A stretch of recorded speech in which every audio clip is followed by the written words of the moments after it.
ایک تو افق اعلیٰ میں دیکھا ہے اور ایک اور دفعہ بھی دیکھا ہے عند سدرۃ المنتہا، سدرہ منتہا پر۔ سدرہ عربی میں بیری کے درخت کو کہتے ہیں، منتہا کا معنی کنارہ، یعنی بالکل گویا کہ کائنات کے آخری کنارے پر ایک بیری کا درخت ہے۔ اس کی کیفیت کیا ہے، اسی طرح کا ہے کچھ اور ہے، وہ اللہ ہی بہتر جانتا ہے۔ ظاہر ہے یہ والی کیفیت تو نہیں ہے اس کی، حدیث میں دوسری کیفیت اس کی منقول ہے، تو وہ اللہ ہی کو اس کا علم ہے کہ وہ کس طرح کا درخت ہے۔ اس کو بیری سے تعبیر کیا گیا، اس کی وجہ کیا ہے، یہ ساری باتیں غیب کا علم ہے جن کو اللہ کے سوا اس کی پوری حقیقت کوئی نہیں جانتا۔ ہمیں جتنا بتایا گیا ہے ہم اس پر ایمان رکھتے ہیں۔ تو حدیث میں آتا ہے کہ سدرۃ المنتہا ہے جہاں اس کے بعد اس سے آگے کوئی نہیں جا سکتا۔ تو اللہ کے نبی صلی اللہ علیہ وسلم کو وہاں لے جایا گیا اور وہاں بھی آپ نے جبریل علیہ السلام کو دیکھا۔ تو اس کا تذکرہ بنی اسرائیل میں نہیں ہے بلکہ سورہ نجم میں ہے۔ تو وہ زیادہ مفسرین اسی طرف گئے کہ معراج ہی کی رات یہ واقعہ ہوا ہے۔ تو اس میں بھی اشارہ ہے کہ اللہ کے نبی صلی اللہ علیہ وسلم کو 7ویں آسمان تک لے جایا گیا۔ تو یہ سارا واقعہ ہوا اور رات کے تھوڑے سے حصے میں، اور پھر اللہ تعالیٰ رسول اللہ صلی اللہ علیہ وسلم کو دوبارہ واپس لے آئے، اور آپ صلی اللہ علیہ وسلم نے پھر جب مشرکین میں دعویٰ کیا کہ مجھے راتوں رات اس کائنات کی سیر کرائی گئی ہے، میں نے مسجد اقصیٰ دیکھی، تو مشرکین نے مذاق اڑانا شروع کر دیا۔ مشہور واقعہ ابو جہل نے حضرت ابو بکر کے پاس آیا اور کہنے لگا کہ تمہارے ساتھی محمد صلی اللہ علیہ وسلم کا تمہیں پتہ ہے کہ انہوں نے کیا دعویٰ کیا ہے؟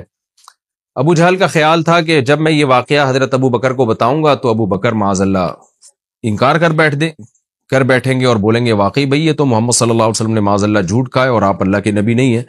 تو ابو جہل خوشی خوشی گیا اور کہا کہ تمہارے ساتھی نے کیا کہا ہے؟ تو حضرت ابو بکر نے فرمایا کہ کیا واقعی محمد صلی اللہ علیہ وسلم نے یہ دعویٰ کیا ہے؟ ابو جہل خوش ہو کے کہنے لگا ہاں بالکل دعویٰ کیا ہے۔ تو حضرت ابو بکر نے کہا کہ پھر بالکل صحیح کہا ہوگا، پھر واقعی ایسا ہوا ہوگا ان کے ساتھ، کیونکہ محمد صلی اللہ علیہ وسلم جھوٹ نہیں بولتے۔ تو جب آپ نے یہ دعویٰ کیا کہ ایسا میرے ساتھ ہوا ہے تو مشرکین مذاق اڑانے لگے، اور پھر آپ صلی اللہ علیہ وسلم سے بیت المقدس کے بارے میں پوچھنے لگے کہ اچھا آپ اس کا نقشہ بتائیں کیسا ہے، راستے میں جو ہے کون کون سے قافلے ہیں جو جا رہے ہیں۔ حالانکہ دیکھیں جب کوئی اتنی تیز رفتاری سے سفر کرتا ہے تو وہ راستوں کے قافلوں کا نہیں بتا سکتا کہ راستے میں کس کس سے ملاقات ہوئی، اور ایک دفعہ کسی عمارت کی جب زیارت ہوتی ہے تو پورا نقشہ بھی ذہن میں نہیں رہتا۔ تو حدیث میں آتا ہے کہ جب مشرکین نے نبی صلی اللہ علیہ وسلم سے یہ باتیں پوچھی ہیں نا تو اللہ تعالیٰ نے پوری مسجد اقصیٰ آپ صلی اللہ علیہ وسلم کے سامنے رکھ دی، یعنی آپ کی نظروں کے سامنے رکھ دی، اور ان قافلوں کا بھی بتا دیا۔ تو نبی صلی اللہ علیہ وسلم ایک ایک کی خبر دیتے رہے، اور جب وہ قافلے واپس لوٹے ہیں تو جیسے جیسے نبی نے بتایا تھا اسی طرح انہوں نے خبر دی مشرکین کو، اور مشرکین حیران ہو گئے کہ نبی صلی اللہ علیہ وسلم نے کیسے وہ پورا نقشہ بتا دیا، حالانکہ آپ صلی اللہ علیہ وسلم کبھی مسجد اقصیٰ گئے نہیں ہیں، لیکن عرب کے سفر ہوتے تھے تو وہ وہی اسی طرح بیان کیا جس طرح سے مسجد اقصیٰ تھی۔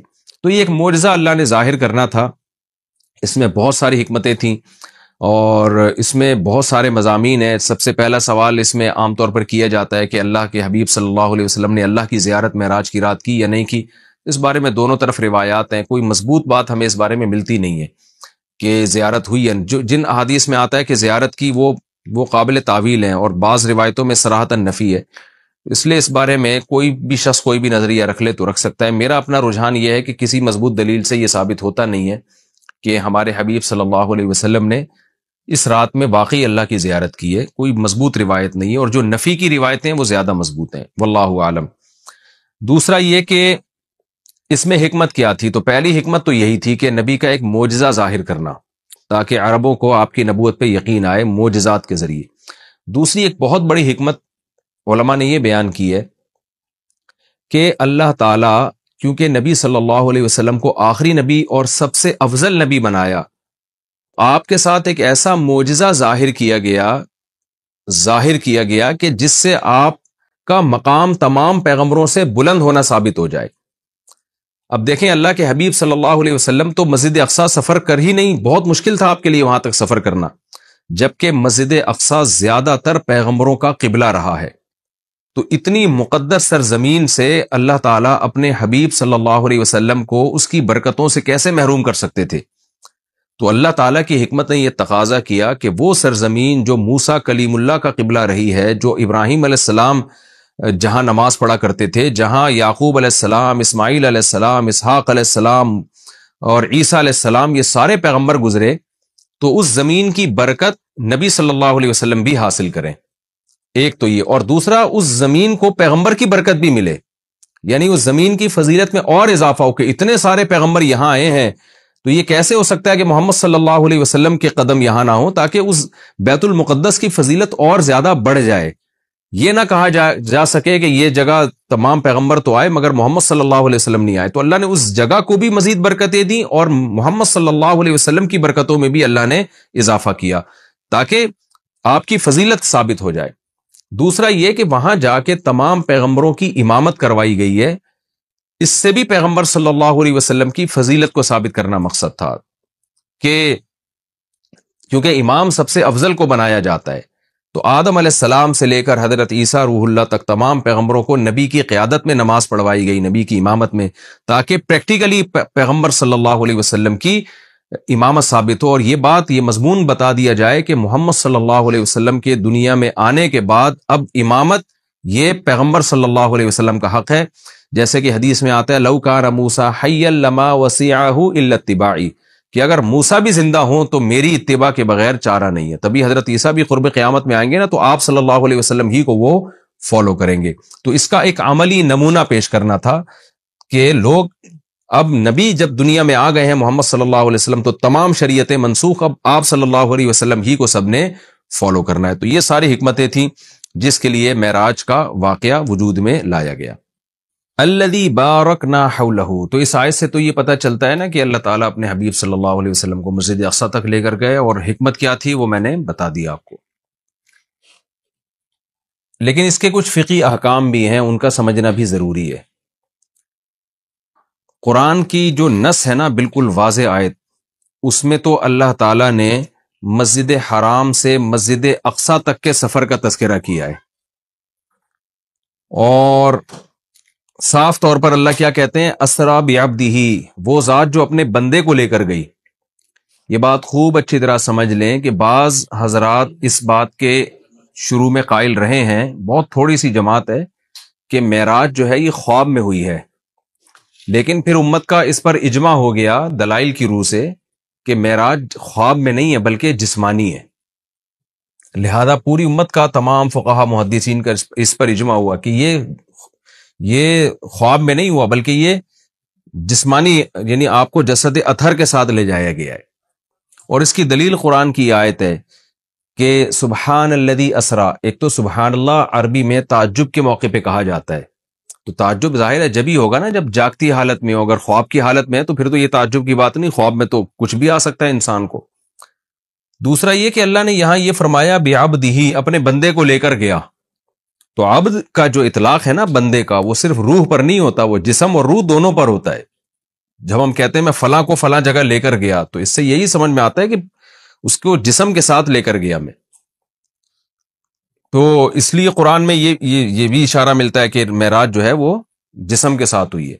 تو جو حضرات کہتے ہیں نا کہ روح کے ساتھ ہوئی ہے یعنی خواب میں ہوا ہے، وہ استدلال کرتے ہیں سورہ بنی اسرائیل کی ایک آیت میں جو آگے آئے گی انشاءاللہ، جس میں آتا ہے وَمَا جَعَلْنَا الرُّؤْيَا الَّتِي أَرَيْنَاكَ إِلَّا فِتْنَةً لِلنَّاسِ وَالشَّجَرَةَ الْمَلْعُونَةَ فِي الْقُرْآنِ.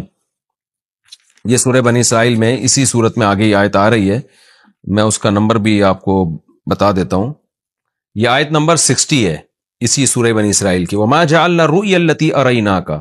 رؤیا جو ہے نا قرآن میں خواب پر بھی اس کا اطلاق کیا گیا ہے، جیسے کہ سورہ یوسف میں آتا ہے کہ لا تقصص رؤیاک علی اخوتک. رؤیا، اے میرے بیٹے اے یوسف تو اپنے خواب لوگوں کے اپنے بھائیوں کے سامنے بیان نہ کرنا.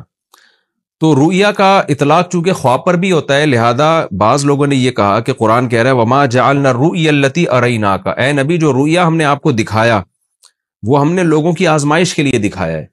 تو اس سے بعض لوگوں نے استدلال کیا ہے اس زمانے کے اسکالرز نے کہ دیکھیں قرآن تو رؤیا کہہ رہا ہے، رؤیا تو خواب کو کہتے ہیں، تو اس سے پتہ چلتا ہے کہ جو معراج تھا، معراج کا واقعہ ہوا یہ خواب میں ہوا ہے، یہ جاگتی حالت میں نہیں ہوا. لیکن خوب سمجھ لیں عربی میں جو رؤیا کا لفظ ہے یہ منظر کے معنی میں استعمال ہوتا ہے. منظر، سین جسے انگلش میں کہتے ہیں، سین. رؤیا کا رؤیت سے نکلا ہے، دیکھنا، وہ چیز جو دیکھی جائے. تو خواب بھی چونکہ ایک سین ہوتا ہے، منظر ہوتا ہے، اس لیے اس کو رؤیا کہا جاتا ہے. یہ مطلب نہیں ہے کہ ہمیشہ رؤیا کا اطلاق خواب پر ہی ہوگا. اور اس کی دلیل اسی آیت میں موجود ہے. قرآن کیا کہہ رہا ہے، ہم نے جو آپ کو منظر دکھایا وہ اس لیے دکھایا تاکہ لوگوں کی آزمائش کا ذریعہ بنے. آزمائش جب ہی ہوگی نا جب کچھ اس کو مانیں گے جب کچھ انکار کریں گے. اگر یہ خواب ہوتا تو پھر آزمائش تھوڑی ہوتی, پھر تو مشرکین بھی کہہ لیتے بھائی خواب تو کچھ بھی آ سکتا ہے. اور آگے قرآن کیا کہہ رہا ہے, وَالشَّجَرَةَ الْمَلْعُونَةَ فِي الْقُرْآنِ, اسی طرح وہ درخت جو ملعون درخت ہے جس کو شجرہ زقوم کہا گیا ہے, وہ بھی ہم نے ایک لوگوں کے لیے آزمائش بنایا ہے. کیونکہ جب مشرکین مکہ کو بتایا گیا کہ کڑوا درخت ہے جہنم میں, تو فوراً انہوں نے کہا کہ درخت تو آگ میں اگ ہی نہیں سکتا, یہ تو پاسبل ہی نہیں ہے. تو اللہ نے اس کا جواب دیا کہ وہ جہنم کی جڑ, اس کی جو جڑیں ہیں وہ جہنم کی تہ میں ہیں. اور پھر اللہ نے بتایا کہ ہم نے وہ درخت اس لیے پیدا کیا ہے تاکہ یہ جو لوگ ہیں, جو مادہ پرست لوگ ہیں, یہ خدا کی قدرت کا انکار کریں, اور یہ انکار کریں کہ کہیں کہ درخت آگ میں نہیں پیدا ہو سکتا, جبکہ اللہ تو سب کچھ کر سکتا ہے. تو اب دیکھیں قرآن کیا کہہ رہا ہے کہ ہم نے جو ملعون درخت ہے وہ بھی لوگوں کے لیے فتنہ بنایا. کیا مطلب؟ اسباب کی دنیا میں وہ بھی پاسبل نہیں ہے کہ ایسا ہو, تبھی تو فتنہ ہے, تبھی تو آزمائش ہے. ایمان والے اس درخت کے وجود کے قائل ہوں گے, اور احمق اور بے وقوف جو خدا کی قدرت کا انکار کرتے ہیں وہ انہیں اس کی کوئی سائنسی لاجک سمجھ میں نہیں آئے گی تو وہ انکار کر دیں گے.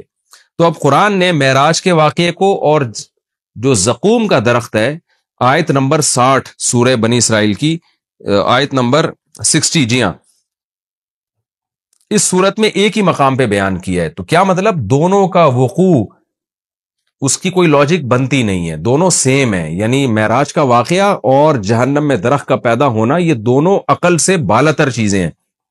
لہذا جو خدائی قدرت کے قائل ہیں وہ اس کا اقرار کریں گے, جو خدائی قدرت کے قائل نہیں ہیں وہ ان دونوں واقعات کا انکار کر دیں گے. تو اس سے بھی پتہ چلتا ہے کہ معراج جسم کے ساتھ ہوئی ہے, کیونکہ اگر اس کو خواب میں مان لیا جائے تو پھر یہ اس کی کوئی سائنسی دلیل دینے کی ہمیں ضرورت نہیں رہتی, کیونکہ خواب میں انسان کچھ بھی کر سکتا ہے, سب کچھ ہو سکتا ہے خواب میں اس کے ساتھ. تو یہ واضح قرائن ہے اس بات کے کہ خواب یہ جو معراج ہوئی ہے رسول اللہ صلی اللہ علیہ وسلم کو, یہ جسد اطہر کے ساتھ ہوئی ہے. یہ صرف روح کو آسمان میں نہیں لے جایا گیا, اور صرف جو ہے خواب میں یہ کام نہیں ہوا, بلکہ جسد اطہر کے ساتھ یہ کام ہوا ہے. اور حضرت عائشہ رضی اللہ تعالی عنہ سے ایک روایت ہے جس میں آتا ہے کہ رسول اللہ صلی اللہ علیہ وسلم کا جسد اطہر ما فقیدہ, اس طرح کے الفاظ ہے, صحیح حدیث ہے کہ وہ گم نہیں پایا گیا. تو بعض لوگوں نے اس سے استدلال کیا کہ امی عائشہ کو یہ دعویٰ کر رہی ہے کہ نبی صلی اللہ علیہ وسلم کا جسد وہ گم نہیں پایا گیا, لہذا جسد وہیں تھا اور روح کو معراج ہوئی ہے. تو یہ خوب سمجھ لیں حضرت عائشہ کے کلام کا یہ مفہوم نہیں ہے. حضرت عائشہ کے کلام کا وہی مفہوم لیا جائے گا نا دیگر احادیث سے ثابت ہوتا ہے. تو مطلب یہ ہے کہ اتنی تھوڑی دیر کے لیے وہ جسم بستر سے غائب ہوا ہے کہ گم نہیں پایا گیا, یعنی کسی نے آپ کو تلاش کرنے کی کوشش نہیں کی. ورنہ اتنا بڑا واقعہ ہو کہ آپ مسجد اقصیٰ میں جا رہے ہیں اور ساتوں آسمانوں کی آپ کو سیر کرائی جا رہی ہے, تو اشکال ہوتا ہے نا کہ پھر تو جسم آپ کا غائب ہونا چاہیے تھا. لوگ تلاش کرتے کہ بھئی رسول اللہ صلی اللہ علیہ وسلم تو یہاں تھے, اب گئے کہاں اتنے ٹائم کے لیے. تو اتنا تھوڑے عرصے میں یہ آنن فانن بجلی کی رفتار کے ساتھ ہوا ہے کہ رسول اللہ صلی اللہ علیہ وسلم کو تلاش کرنے کی کوشش نہیں کی گئی. ایک سیکنڈ کے بھی ہو سکتا ہے, ہزارویں حصے کے اندر یہ کام ہوا. اب رہا یہ مسئلہ کہ یہ کام سیکنڈ کے 1000ویں حصے میں ہو کیسے گیا. جب اتنے واقعات ہوئے, مسجد اقصیٰ میں آپ گئے, اتنا لمبا سفر, پھر وہاں اپنے پیغمبروں کو نماز پڑھائی, پھر وہاں سے آپ کو آسمانوں کی سیر کرائی گئی, مختلف آسمانوں پہ دوبارہ سے مختلف پیغمبروں سے ملاقات ہوئی, اور یہ سارا واقعہ ہونے کے بعد دوبارہ براق پہ بجلی کی رفتار کے ساتھ آپ کو لایا گیا, اور پھر آسمان میں آکسیجن کہاں تھی, اور ایک چیز اتنی اسپیڈ کے ساتھ چلے گی وہ تو ہوا میں رگڑ کھا کے جو ہے ہلاک ہو جائے گی, جیسے کہ وہ خچر تھا یا جو براق تھا. تو یہ ساری چیزیں کیسے ممکن ہیں؟ تو ان تمام باتوں کا جواب اللہ نے سبحان الذی میں دے دیا کہ سبحان الذی, وہ ذات ہر عیب سے پاک ہے جس نے یہ کام کیا. کیا مطلب؟ یہ انسانوں کے لیے ناممکن ہے, اللہ کے لیے ناممکن نہیں ہے, کیونکہ اللہ تعالیٰ عیب سے پاک ہے, اور عاجز ہونا, کسی کام کو نہ کر سکنا, یہ بھی ایک عیب ہے.